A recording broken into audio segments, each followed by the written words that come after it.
In Julius Notebooks, user input cells pause execution and ask for a user response before continuing. They're ideal for when you need to guide Julius on your analysis step by step, or when you need more control over the process. Julius uses user input to tailor the analysis exactly to their needs. To create a user input cell, click Cell, then click User Input.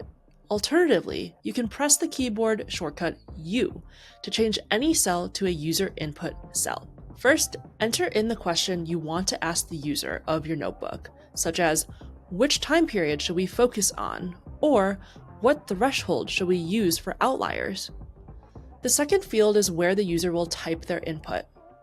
Here, Julius will wait for a response, and the user of the notebook can enter how they want to proceed. In the last field, you can customize how Julius will handle and interpret the user response. Want to give it a try with your team? Sign up for Julius today and let us know how you like it. And if you have any other feature requests, let us know in the comments below.